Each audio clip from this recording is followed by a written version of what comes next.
Alhamdulillah, as-salatu was-salam ala nabiyyina Muhammad wa ala ahli wa sahbihi min tabi'ahum bi ihsan ila yawmiddin amma ba'du. في درسنا الماضي أخذنا المقدمة الجزء الثاني من المقدمة. La dernière fois, on avait pris la deuxième partie de la muqaddima, de l'introduction de l'auteur, dans laquelle il présente le sujet qui sera abordé dans ce kitab bi'idhnillah ta'ala. Donc comme il a dit, qassama kitabah ala thalathati fusul. Il a classé son livre en 3 chapitres principaux. Al-awwal haqq az-zawji ala zawjatihi. Le premier, c'est le droit de l'époux sur son épouse. Thumma haqq az-zawja ala zawjiha. Ensuite, le droit de l'épouse sur son époux. Thumma khatama al-kitab bi haqq az-zawjayn al-mushtarikayn. Et ensuite, il a clôturé le livre par le 3e chapitre qui est les droits communs, les droits mutuels des deux conjoints. فَبَدَأَ بِحَقِّ الزَّوْجِ عَلَى زَوْجَتِهِ. Donc il a commencé par celui-ci qui est le droit de l'époux sur son épouse. أولاً, en introduction de ce droit qui sera cité, il revient à chacun parmi les musulmans de se rappeler qui il est et quel est son rôle et sa place en ce bas monde. Comme قال تعالى وَمَا خَلَقْتُ الْجِنَّ وَالْإِنسَ إِلَّا يَعْبُدُونَ. Je n'ai créé les djinns et les hommes que pour qu'ils m'adorent. Que Allah Azza wa Jal nous a créés pour son adoration et que l'on unifie en cela. D'accord? Donc nous ne sommes pas là pour avoir le choix et être libre et être dépendant. Nous sommes soumis à Allah subhanahu wa ta'ala. Et c'est ça l'islam de base. Huwa al-islam lillah bit-tawhid wa al-qiyadu lahu bit-ta'ah wa al-bara'atu min ash-shirk wa ahlihi. C'est le fait d'être soumis à Allah par le tawhid et l'assujettissement par l'obéissance et le désaveu du shirk et de ses gens. Donc le musulman, il est soumis, c'est-à-dire que dans sa vie, il fait des choses dont il n'a pas le choix. Il doit agir en fonction de ce que lui dicte sa religion. Sa place, c'est celle que Allah Azza wa Jalla lui a donnée, homme comme femme. Cela ne se base pas sur nos idéologies ou sur nos envies ou nos passions. Cela se base sur la religion. Et être musulman, ça veut dire être soumis. D'accord? Donc ce que Allah Azza wa Jalla a décrété, on doit l'accepter et s'y tenir autant que possible. A'zahu. Wa kama qala ta'ala, huwa a'lamu bikum iz ansha'akum min al-ard wa iz antum ajinnatun fi butun ummahatikum fala tuzakku anfusakum wa huwa a'lamu biman ittaqa. Il est plus savant de vous-même alors qu'il vous a sorti de la terre, alors que vous étiez également des fœtus dans le ventre de vos mères. Alors ne vous vantez pas vous-même, et Allah Azza wa Jal est plus savant de qui est le plus craintif.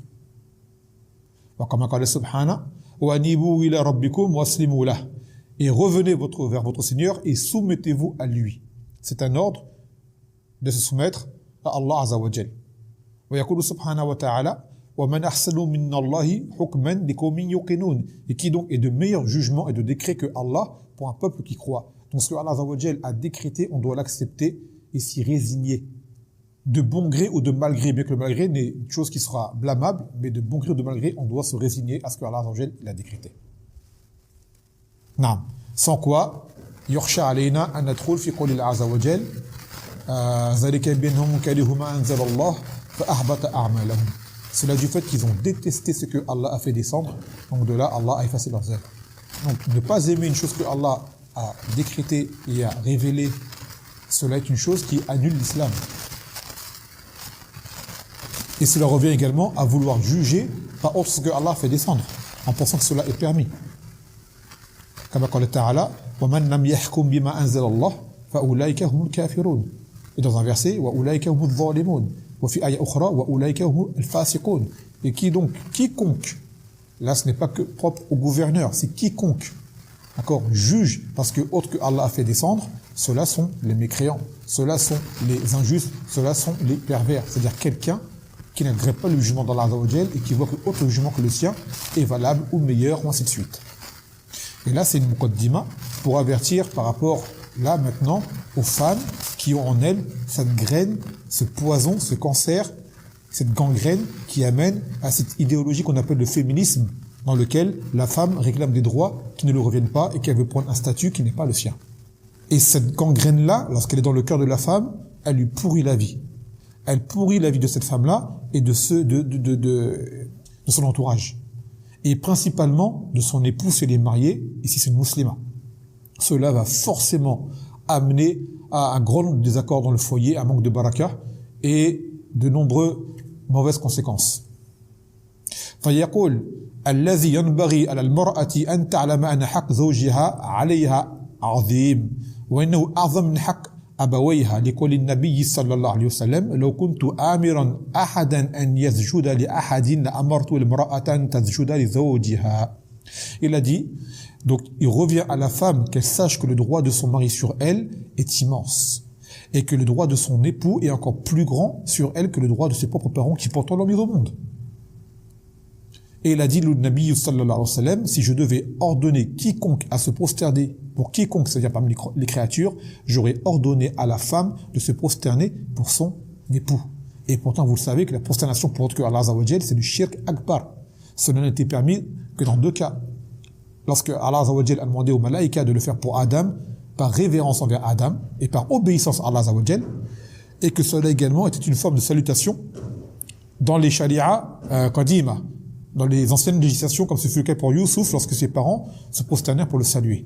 Depuis, cela a été abrogé, et aujourd'hui, le soujoud, l'iré lillah azza wa jal, shirkun akbar. Donc, voyez l'importance, le Nabi sallam l'a dit que si jamais cela devait être permis, cela n'aurait été permis que pour l'épouse envers son époux, qu'elle se prosterne pour lui. Malgré cela, ce n'est pas permis. C'est pour voir le côté important et intense de la chose. نعم. وقال النبي صلى الله عليه وسلم في حديث آخر لا يصلح لبشر أن يسجد لبشر ولو صلح لبشر أن يسجد لبشر لأمرت المرأة تسجد لزوجها من عظيم حقه عليها والذي نفسي بيدي لو كان من قدمه إلى مفرق رأسه قرحة تنبجس بالقيح والصديد ثم استكبرته ولحسته ما أدت حقه. Il a répété le Nabi sallallahu alayhi wa sallam qu'il ne convient pas à un humain de se prosterner pour un autre humain. Et si jamais cela aurait été accepté, cela aurait été pour l'épouse envers son époux, pour la grandeur du droit qu'il a sur elle. Et il a juré par celui dont mon âme est dans sa main, que si l'époux avait une blessure allant de son pied jusqu'à sa tête, de laquelle coulait du pu, et que sa femme venait à venir l'essuyer même avec sa langue, elle ne lui aurait pas rendu son droit. Donc, regardez encore l'exemple extrême qu'a donné le Nabi sallallahu alayhi wa sallam pour montrer le droit de l'époux sur son épouse. Donc ça, je sais que ce genre de hadith, dans le cœur de beaucoup de femmes, bon déjà les kafirat, c'est sûr qu'elles n'acceptent pas, et les sœurs qui auraient quelconque répulsion face à ce genre de hadith-là, qu'elles se remettent en question. D'accord? Ce jugement vient d'Allah Azza wa Jal via la langue de son prophète sallallahu alayhi wa sallam. Celui qui nous a créés et que l'on doit adorer et qui a décrété toutes choses, le temps de vie, la subsistance, est-ce qu'on sera heureux, malheureux et à qui on doit tout. Et il a dit, il nous connaît mieux, d'accord? Il nous connaît mieux, nous-mêmes il sait, car il nous a créés, il sait ce qui est bon pour nous, ce qui est mauvais pour nous. Et il sait, chaque chose a été mise à sa place. Regardez la nature, tout est à sa place. Donc l'être humain doit se mettre à sa place. D'accord? Et c'est pour cela que la femme, dans cette mas'ala-là, doit savoir quelle est sa place par rapport à son époux. Mais ne pas s'inquiéter, l'épouse également, elle a des droits qui vont suivre par la suite, Inch'Allah. نعم. يقول وقال الشيخ الإسلام رحمه الله تعالى وليس على المرأة بعد حق الله ورسوله صلى الله عليه وسلم أوجب من حق الزوج que après le droit d'Allah et le droit de son messager sallallahu alayhi wa sallam, Cheikh al-Islam dit que la femme n'a pas de droit plus important sur elle, de devoir plus important si ce n'est envers son époux. Si ce n'est envers son époux. Donc là maintenant, l'auteur, après avoir précisé ce point indispensable, il va évoquer maintenant une douzaine de droits. Al-awwalu al-qawwama alayha, que l'homme a autorité sur la femme. Et cela, bien sûr, est la suite logique de ce qui est de ce qui a précédé. D'accord? ليقول الله عز وجل الرجال قوامون على النساء بما فضل الله بعضهم على بعض وبما أنفقوا من أموالهم. Que les hommes ont autorité sur les femmes parce que Allah Azza wa Jal leur a gratifié en plus les uns sur les autres, c'est-à-dire ce qu'Allah Azza wa Jal a donné comme prédominance sur l'homme par rapport à la femme et pour les biens qu'il dépense. Et pour les biens qu'il dépense. وقال ابن كثير رحمه الله تعالى في تفسيره الرجل قيم على المرأة أي ورئيسها وكبيرها والحاكم عليها ومؤدبها إذا عوجت. Il a dit Ibn Kathir par rapport à ce verset que l'homme, c'est lui qui a autorité et dirige la femme. Il est comme son président, il est comme son dominant. Et il est le juge par rapport à elle et son éducateur lorsque celle-ci, justement, a besoin d'être encadrée.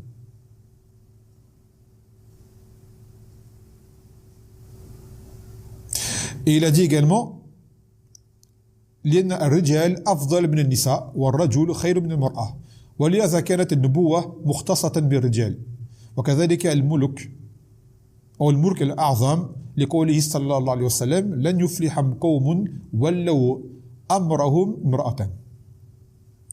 Et il a dit aussi du fait que les hommes sont meilleurs que les femmes, c'est-à-dire que le genre masculin est meilleur que le genre féminin. D'accord?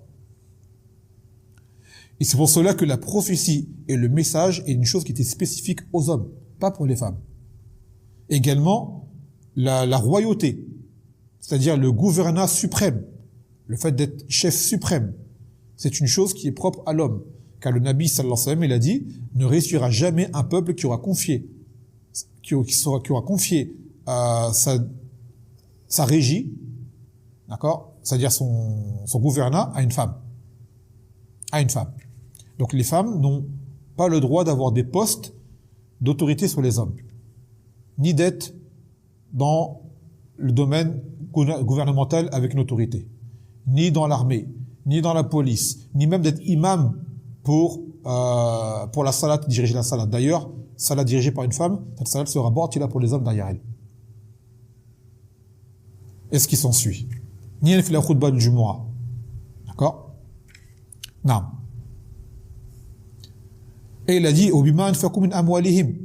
c'est-à-dire pour les biens qu'ils ont dépensés par le mahr qu'il leur donne lorsqu'ils se marient, et également toutes les dépenses du foyer qui incombe, tant le père pour ses filles ou le grand frère pour ses petites sœurs que l'époux pour sa femme et ce qui s'ensuit. Les hommes dépensent pour les femmes. À la base, la femme n'a pas de charge financière sur elle. D'accord? Tout revient aux hommes, de base. Est-ce que cela interdit qu'elle puisse avoir son entrée d'argent personnelle ou quoi? Non. Cela ne l'interdit pas. Mais s'il y a des dépenses à faire obligatoires, celles-ci incombent aux hommes par rapport à elle. D'accord? Par rapport à elle. Et en ce qui concerne le fait que la femme ait ses propres biens, son propre argent, son salaire, c'est une chose que l'islam lui permet, tant que cela reste dans les limites légiférées. Car des femmes veulent leur indépendance, leur liberté, alors qu'à la base, ni homme ni femme n'est libre. Tu es un musulman, tu n'es pas libre, tu es soumis à Allah Azza wa Jal. Qul inna hayati wa mamati wa kulli salati wa nusuki wa mahyaya wa mamati lillahi rabbil alamin la sharika lah wa bizalika umirtu wa ana awwalul muslimin. Dis certes ma salat ainsi que mes sacrifices, ainsi que ma vie, ainsi que ma mort sont à Allah. C'est ça qui m'a été ordonné, je suis le premier des soumis. Donc on n'est pas libre, ni homme ni femme. Tu n'es même pas libre de ton corps ne t'appartient pas, c'est Allah qui te l'a confié, il va le reprendre un jour. D'accord? Si tu es libre de ton corps, ton cœur y bat sans que tu le désires. Ton sang circule sans que tu ne le contrôles. Ta aspiration se fait sans ta volonté. Ton corps ne t'appartient pas. C'est un dépôt qu'Allah t'a donné et c'est Allah qui contrôle ton corps.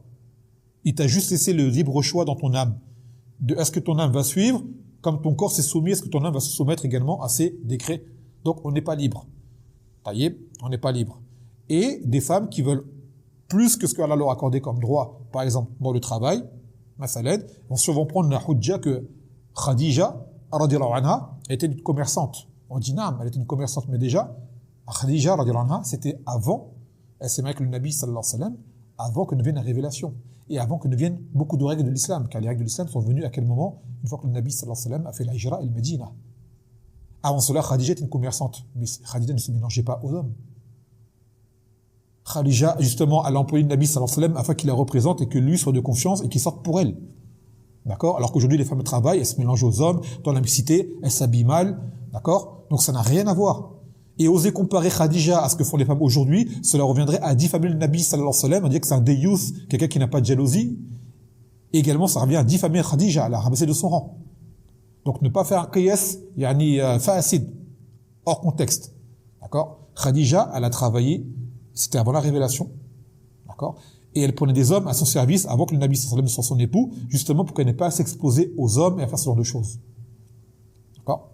Donc la femme fait avoir son travail, si son mari lui autorise, son argent à elle, qu'elle dépense comme bon lui semble, tant que c'est raisonnable, voyez, même si elle gagne plus que son mari, c'est son mari de dépenser pour elle, mais ne pas dépasser les limites et ne pas croire que c'est un droit. Ce n'est pas un droit que la femme a travaillé, ce n'est pas un droit. D'accord? C'est une permission que son mari ou son père peut lui donner. Ce n'est pas un droit qu'elle a travaillé. Si son mari l'interdit, elle obéit. Si son père lui interdit, elle obéit. Donc, bien mettre les choses à leur place. Non. Mais toutefois, s'il n'y a aucun problème et que ses tuteurs, ses aoulias lui accordent, elle a le droit de faire cela, mais dans les bonnes conditions. ثم يقول وللرجال عليهن درجة, et que les hommes ont un degré sur elles. وقال سبحانه وتعالى وليس الذكر كالأنثى, et que l'homme n'est pas comme la femme.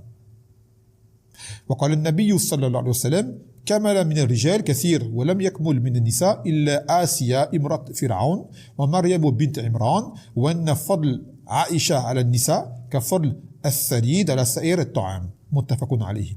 Donc il a dit, le Nabi sallallahu alayhi wa sallam, que beaucoup d'hommes ont atteint la perfection, c'est-à-dire de la foi et de la raison. Cependant, seules 3 femmes l'ont atteinte. 3 femmes seulement l'ont atteinte.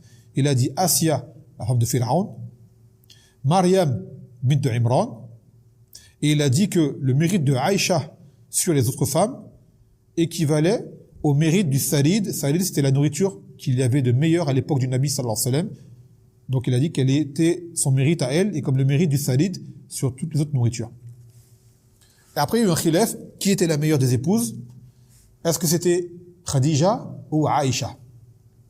Les ulama disent que Aïcha kanat afdal min haythu al-ilm wal-nashr wad-da'wa, que Aïcha était meilleure que Khadija dans le ilm et dans la propagation du ilm, car elle a porté un grand profit à l'islam. Wa thaniyan Khadija kanat afdal min haythu at-ta'yid wal-nusra, que elle était meilleure du fait que c'est elle qui était là dans les premiers pas du Nabi sallallahu alayhi wa sallam pour le soutenir et le secourir. Donc c'est très important qu'une femme soit auprès de son mari. Quand il n'est pas bien, elle le rassure. D'accord? Elle le console. Et ainsi de suite. Ce n'est pas elle l'accable et elle lui met la pression, je ne sais quoi. Non.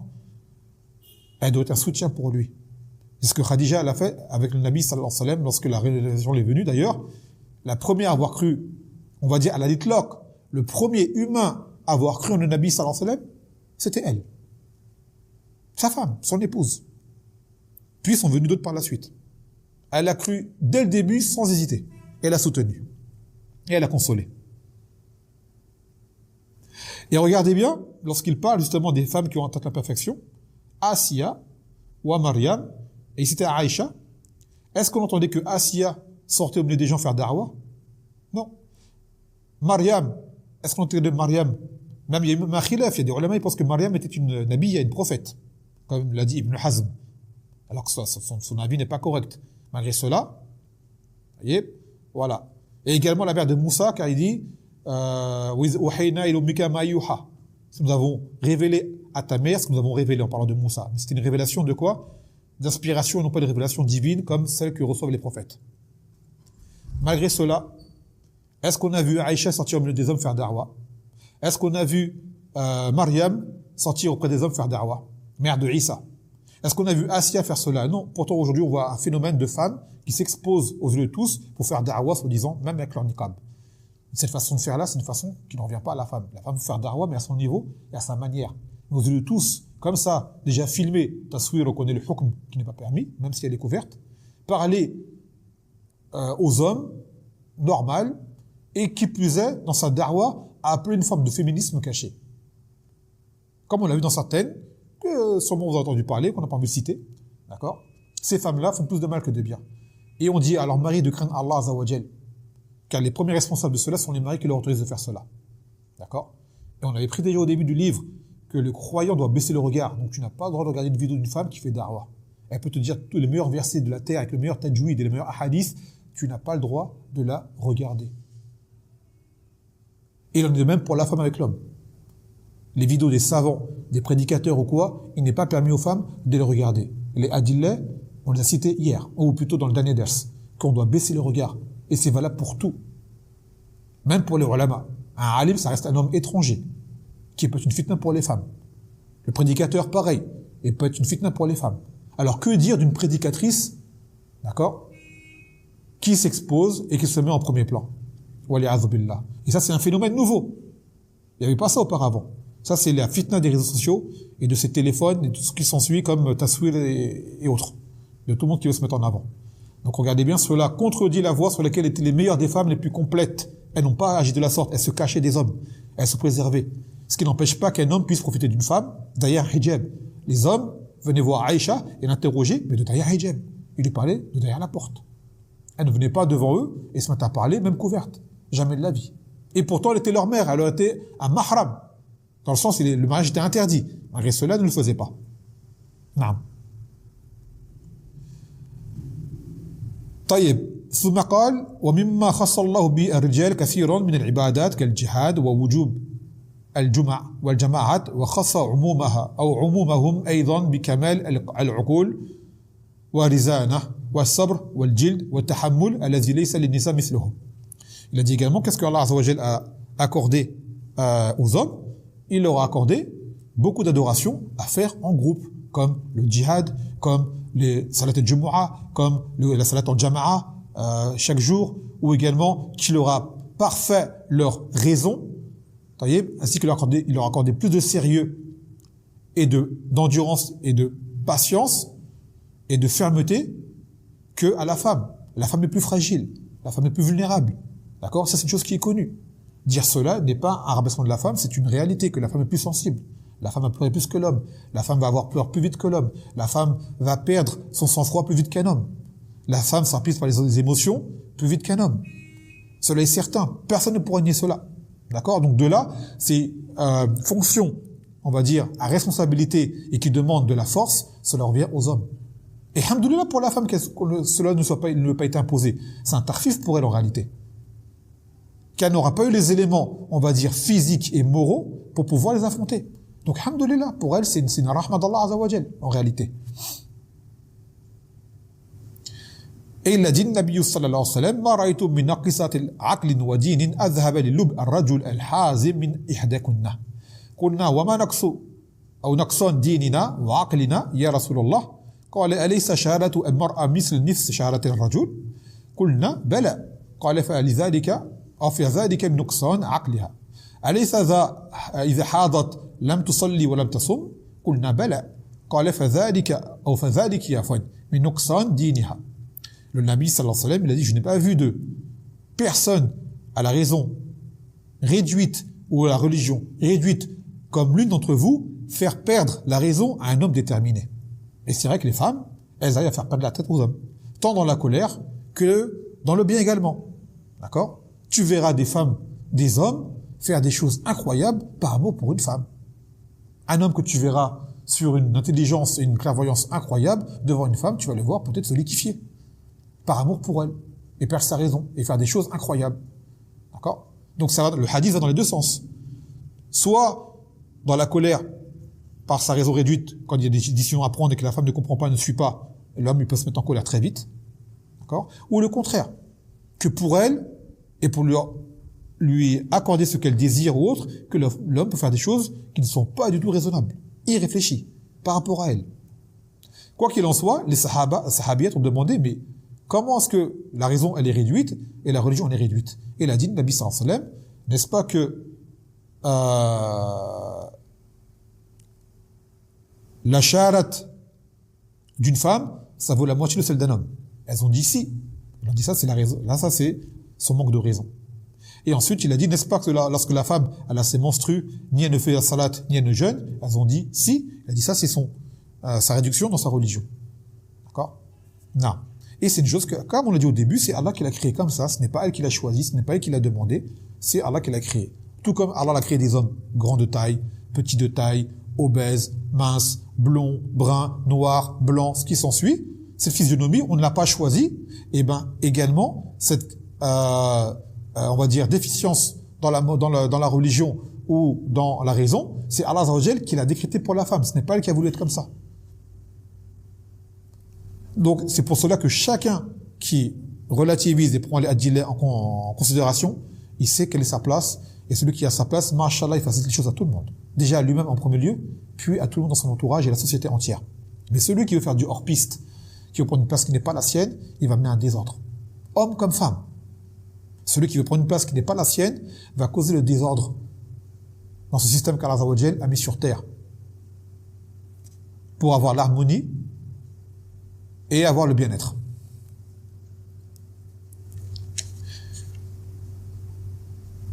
طيب. Et d'ailleurs, يقول وزوج سيد الزوجة في كتاب الله تعالى كما قال تعالى والفيا سيدها لدى الباب. Il a dit que l'homme c'est le sayyid, c'est-à-dire c'est le maître de son épouse. Et Allah Azza wa Jal l'a cité de la sorte dans son livre en parlant de la femme de Al-Aziz, la femme qui hébergeait Youssouf alayhi salam. Lorsque celle-ci a voulu le séduire et que Youssouf a voulu se débattre pour se défendre, d'accord?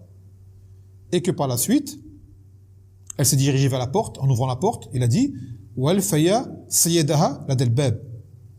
D'accord? Qu'ils ont trouvé son sayyid, son maître, c'est-à-dire son époux, derrière la porte. C'est Allah Azza wa Jalla lui-même qui l'a nommé sayyid.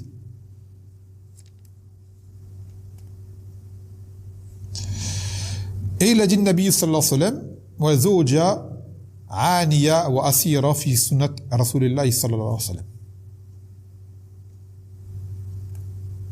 يقول فمن خالف هذه الأدلة فهو فاسد الطبع والفطرة. Celui qui s'oppose à ces adillah, c'est une personne qui aura sa nature saine, en fait, qui sera corrompue.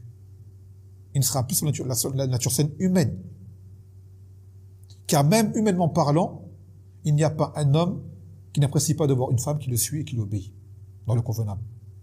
Tu ne verras pas un homme aimer une femme qui se rebelle et qui conteste pour rien et qui tout le temps répond ou qui veut être son égal. Non. Même chez les kuffars, ça ne sera pas accepté, ça. Et ceux qui vous disent le contraire sont des menteurs. Ils vous disent ça juste pour pouvoir mieux assouvir ses envies sur la femme. D'accord? C'est un peu comme ces fornicateurs qui vous parlent d'amour, de romantisme. C'est que du mensonge. Et bien ces hommes qui vous prônent le féminisme ou l'égalité des sexes ne sont que des menteurs. D'accord? Ou des menteurs ou des hommes efféminés eux-mêmes. Qui ne voient pas plus de la force de pouvoir justement assumer leur rôle dans cette société. C'est ou l'un ou l'autre. Tout ça pour amadouer la femme et mieux l'exploiter. يقول ثانيا طاعته مطلقا بحسب الاستطاعة في غير معصية. Deuxième chose, qu'elle doit l'obéir dans l'absolu, dans la mesure du possible, et cela tant que ça n'amène pas à une désobéissance. Tant que ça n'amène pas à une désobéissance. Et dans le Coran, elle a dit فَإِنْ أَطَعْنَكُمْ فَلَا تَبْغُوا عَلَيْهِنَّ سَبِيلًا. Et si elles vous obéissent, alors laissez-les. Et cela après qu'il ait dit وَاللَّاتِي تَخَافُونَ نُشُوزَهُنَّ فَعِظُوهُنَّ وَاهْجُرُوهُنَّ فِي الْمَضَاجِعِ وَاضْرِبُوهُنَّ. Celles dont vous craignez la rébellion, alors exhortez-les, puis boycottez-les dans le lit, à la maison, puis frappez-les, et si elles vous obéissent, alors ne cherchez pas de grief sur elles. D'accord? Donc les étapes, elles seront là. Quand la femme ne veut plus obéir, il faut l'exhorter, lui faire le rappel. Si elle persiste, il faut à ce moment-là la boycotter à la maison, seulement. C'est-à-dire dans le lit, tu ne la touches pas, tu lui tournes le dos. Troisième étape, si elle n'accepte pas, là il est permis de faire preuve d'un peu de brutalité. Et le fait qu'il soit permis que la femme soit brutalisée par son mari, ce n'est pas comme on s'imagine qui est de la tabasser, la lyncher ou la massacrer. Non, c'est non, c'est la redresser en fait. D'accord? Tant que cela n'amène pas à la blesser ou à la frapper au visage ou autre. C'est une correction qui s'est faite dans les limites de la législation. Et le meilleur est de ne pas le faire, car le Nabi sallallahu alayhi wa sallam n'a jamais frappé ses femmes. C'est juste une chose que Allah azza wa jalla a permis en dernier recours lors de la rébellion. D'accord? En dernier recours lors de la rébellion. Et malgré tout, le meilleur est de ne pas en arriver là. Non. يقول قال النبي صلى الله عليه وسلم أي النساء خير قال التي تسره إذا نظر وتطيعه إذا أمر ولا تخالفه فيما يكره في نفسها وماله. Le Nabi sallallahu alayhi wa sallam a été interrogé, quelle est la meilleure des femmes? D'accord? Quelle est la meilleure des femmes? Il a dit celle qui te réjouit lorsque tu la regardes, celle qui t'obéit lorsque tu lui ordonnes, et celle qui ne s'oppose pas à ce que tu n'aimes pas en elle-même et dans tes biens. Taïeb. Donc regardez bien, il a dit quelle est la meilleure des femmes? Il a dit celle qui te plaît, qui te réjouit quand tu la regardes. Donc cela est une chose qui est relative d'un homme à un autre. D'accord? C'est une chose qui est relative d'un homme à un autre. La beauté, c'est une chose qui est relative d'un homme à un autre. Un homme peut trouver une femme belle et un autre la trouver moins belle. Et ainsi de suite. Ce qui est important, ce n'est pas que la femme soit belle, c'est qu'elle soit belle aux yeux de son époux. Elle soit belle pour son époux. Taïeb. وقال تعالى وَإِنَّ لِبَاسٌ لَكُمْ وَأَنْتُمْ لِبَاسٌ لَهُنَّ. Qu'elles soient un vêtement pour vous, vous êtes un vêtement pour elles. Donc Allah Azza wa Jal a comparé le couple comme étant un vêtement pour se recouvrir. Donc on dira à la femme, ne sois pas du prêt-à-porter, mais sois du sur-mesure pour ton époux. D'accord? Ne sois pas du prêt-à-porter qui conviendra à n'importe qui, mais du sur-mesure pour ton époux. C'est ça qu'il faut qu'elle soit. D'accord? La beauté, celle qui est acceptée aux yeux de son époux. Ensuite, il a dit, celle qui t'ordonne lorsque celle qui t'obéit lorsque tu ordonnes.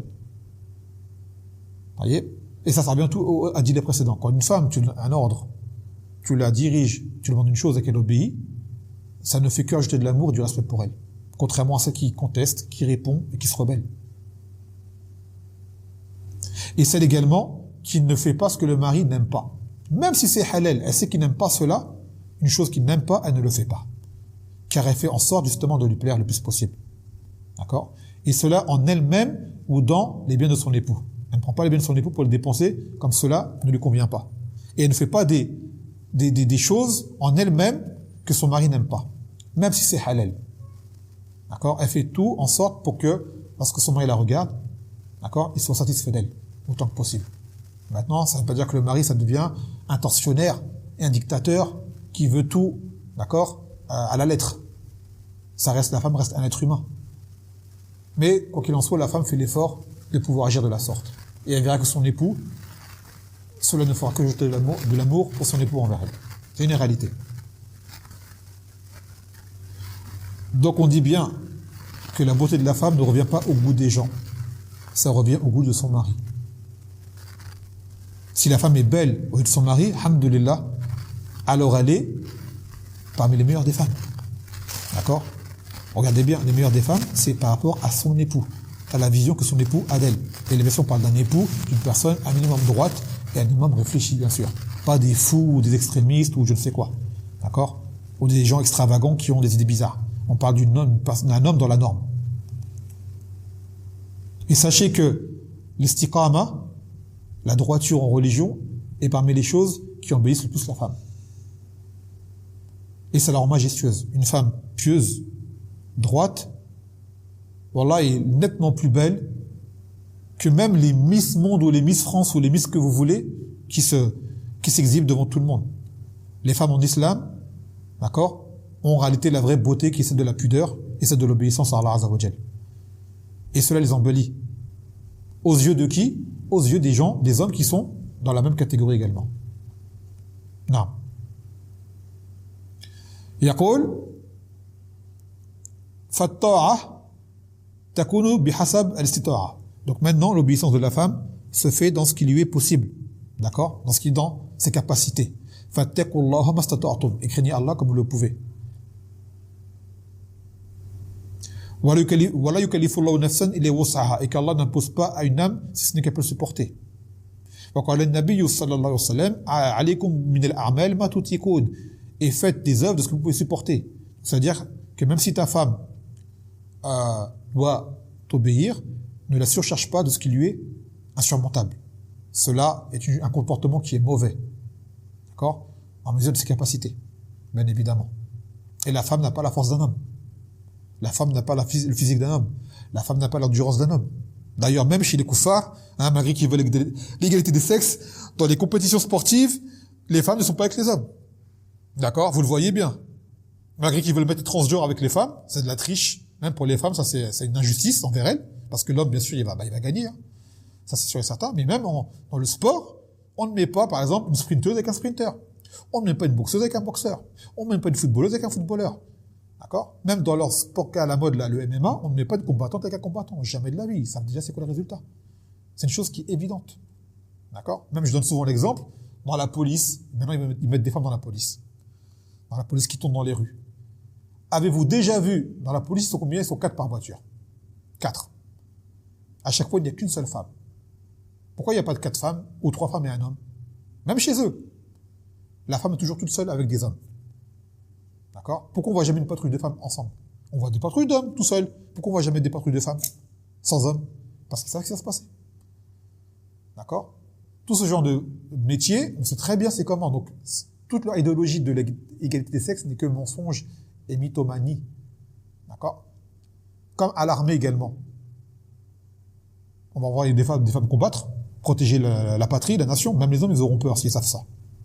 Ce sont des femmes qui combattent pour les défendre. Vous avez déjà vu dans les manifestations des charges de CRS des femmes au front? Moi, j'en ai jamais entendu parler. Ils savent très bien que ce n'est pas valable. D'accord? Ils savent très bien que ce n'est pas valable. Et que ça ne tient pas debout.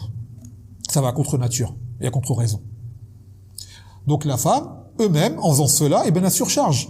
En mettant des femmes policiers, il la surcharge. En mettant des femmes militaires, il la surcharge. En mettant des femmes dans des postes à responsabilité dans le gouvernement, il la surcharge. En mettant des femmes pilotes de chasse, il la surcharge. En mettant des femmes qui vont dans la Lune, soi-disant, là, comme ils disent qu'ils vont le faire, il la surcharge. La femme, sa place n'est pas dans la Lune.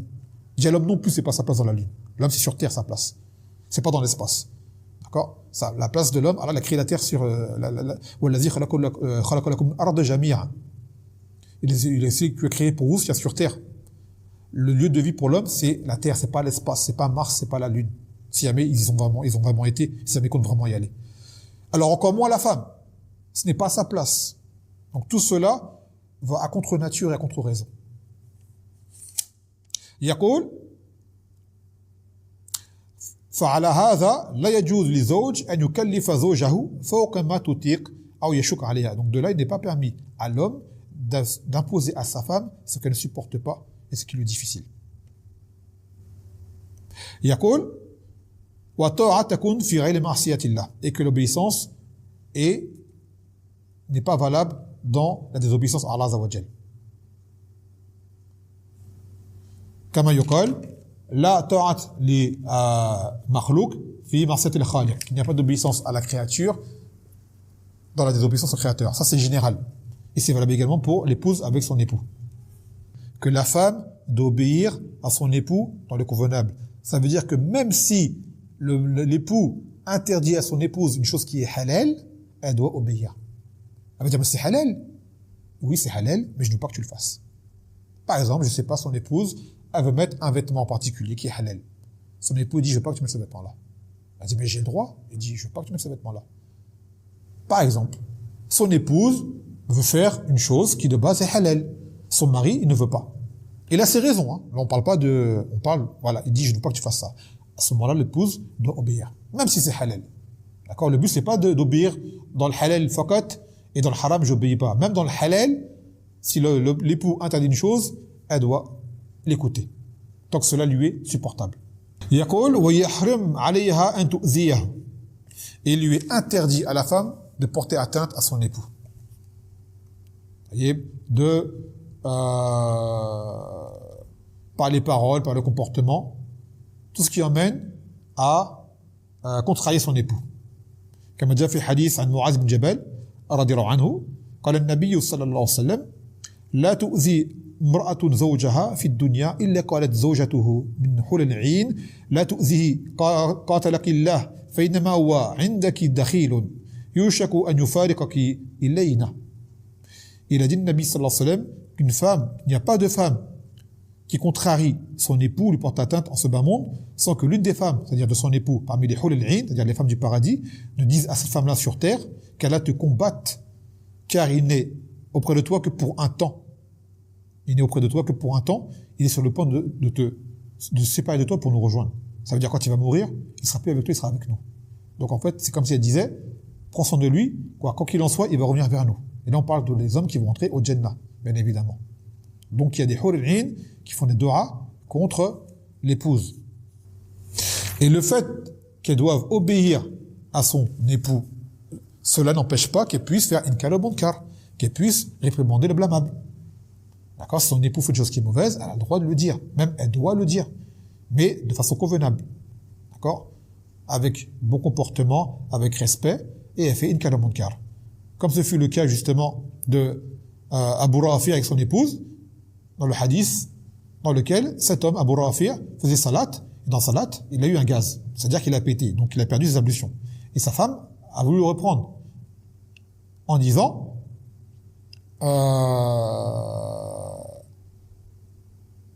en lui disant que sa salat, il devait refaire les ablutions pour la salat. Et de là, Abu Rafi' a frappé son épouse. Ensuite, ils sont partis se plaindre auprès du Nabi sallallahu alayhi wa sallam afin qu'ils puissent trancher entre eux. Et de là, il expliquait qu'est-ce qui s'est passé. Faqala an-Nabi sallallahu alayhi wa sallam bima azaytihi ya Salma. Il a dit en quoi tu l'as contrarié, tu l'as porté atteinte au Salma. Elle a dit qalat ya Rasulullah ma azaytuhu bi shay walakinahu ahdatha wa huwa yusalli فقلت له يا أبا رافع إن رسول الله صلى الله عليه وسلم يقول قد أمر المسلمين إذا خرج من أحدهم الريح أن يتوضأ فقام فضربني فجعل رسول الله صلى الله عليه وسلم يضحك ويقول يا أبا رافع إنما لم تأمرك إلا بخير. Donc de là, elle a dit, Ya Rasulullah, je ne l'ai pas porté atteinte, je ne l'ai pas contrarié, et je ne l'ai pas offensé, je ne l'ai pas mal parlé, juste, il a fait salat, d'accord? Et pendant la salat, il le dégaz, et là, je lui ai dit que le prophète, sallallahu alayhi wa sallam, a ordonné les muslimines, lorsque ils ont un gaz qui sort de la salat, d'arrêter de faire les ablutions. Et de là, il m'a frappé. Donc là, le Nabi, sallallahu alayhi wa sallam, entendant cela, il a rigolé, parce que c'était pas non plus, je pense pas qu'il ait frappé la femme de façon violente et abusive. Quoi qu'il en soit, il lui a dit, Ya Aba Rafi', elle ne t'a en rien contrarié, ni t'a porté atteinte, juste elle t'a ordonné le convenable. Ce qu'elle t'a dit, c'est vrai. Donc là, il a donné raison à l'épouse et non pas à son époux. Donc la femme a le droit, lorsque son mari fait une erreur, de le reprendre. D'accord? Mais elle le reprend selon son niveau. Kama kanatakul bar des salaf, des femmes auparavant disaient que nous parlions à nos époux comme vous parlez à vos gouverneurs. Donc demain, ton gouverneur, il va faire une chose qui est mauvaise. Comment tu vas lui parler? Comment tu vas lui dire? Ou demain, on va dire à une femme, ton père, ton propre père, fait une chose mauvaise. Ou fait une chose qui te déplaît. Comment tu vas lui dire? Tu vas crier sur lui? Tu vas l'insulter? Tu vas la rabaisser? Non. Jamais de la vie, c'est ton père. Eh bien, ton mari, on l'a dit au début du livre, il a un droit encore plus grand que ton père. Donc ça, c'est un point qu'on répète souvent à la femme. Quand tu parles à ton mari, rappelle-toi bien, est-ce que tu parles comme ça à ton père? Rappelle-toi bien, quand tu te disputes avec ton mari, ou qui t'a contrarié, ou quelque chose qui te déplaît, que tu veux lui faire savoir, comment tu lui parles? Est-ce que tu parles de la sorte à ton père? Si elle dit non, dis alors parle encore mieux que ça à ton mari. Et si elle dit oui, il dit ton père, il t'a, je sais pas, si t'as mal éduqué ou quoi, mais c'est pas une bonne chose. Toujours la femme se rappelle de cela. Est-ce que ce que je dis à mon mari, ou le comportement que j'ai avec mon mari, je dois avec mon père ou pas? Est-ce que ce serait passé ou pas? Là, elle aura, alhamdoulilah, sa propre balance, elle va s'auto-juger elle-même par rapport à ça. Taïb. Et elle a dit également, parmi les choses qui sont contrariantes envers l'époux, قال النبي صلى الله عليه وسلم أيما امرأة سألت زوجها طلاقا في غير ما بأس فحرام عليها راحة الجنة. Que toute femme qui demande à son époux le divorce sans raison valable, que le Jannah lui sera rendu interdit. Subhanallah. C'est-à-dire l'odeur du Jannah, elle va pas la ressentir du fait que cela lui sera rendu interdit. وقال النبي صلى الله عليه وسلم ثلاثة لا تجاوز صلاتهم آذانهم العبد الآبق حتى يرجع والمرأة باتت وزوجها عليها ساخط وإمام قوم وهم له كارهون. Il a dit il y a 3 personnes dont la salat ne dépasse pas les oreilles, c'est-à-dire qu'en fait leur salat n'est pas acceptée auprès d'Allah Azza wa Jal. Il a dit l'esclave fugitif jusqu'à ce qu'il revienne auprès de son maître. La femme qui passe la nuit alors que son mari est en colère envers elle, de façon générale. Et une colère, bien sûr, légitime. Et un imam que les gens détestent. Donc regardez bien, lorsqu'une femme passe la nuit alors que son mari est en colère contre elle pour X raisons, parmi les raisons valables, bien évidemment, à ce moment-là, sa salat ne l'est pas acceptée. Subhanallah. Donc c'est important lorsqu'une femme se dispute avec son mari, qui va se coucher en colère, qu'est-ce qu'elle doit se dire à ce moment-là? Parce que les femmes, elles se disent j'en ai rien à faire, il peut être en colère, voilà quoi. Ainsi de suite.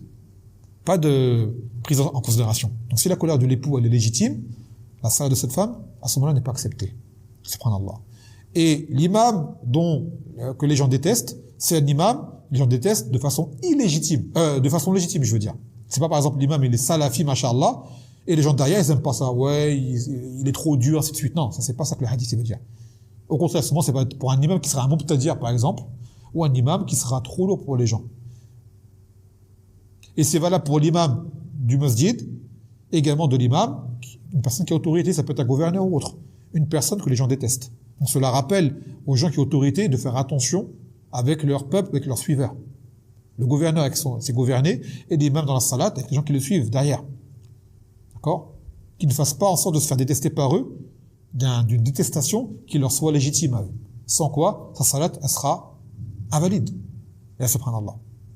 Et combien on voit d'imams dans les masjids en France, la salat, ils la font trop vite, ils la font trop mal, il fait la khutba, il dit n'importe quoi, que du djahel, et ainsi de suite, où les gens faire des choses mauvaises, et les gens s'en rendent compte, et le détestent pour cela. Mais ils n'ont pas le choix, car c'est lui l'imam.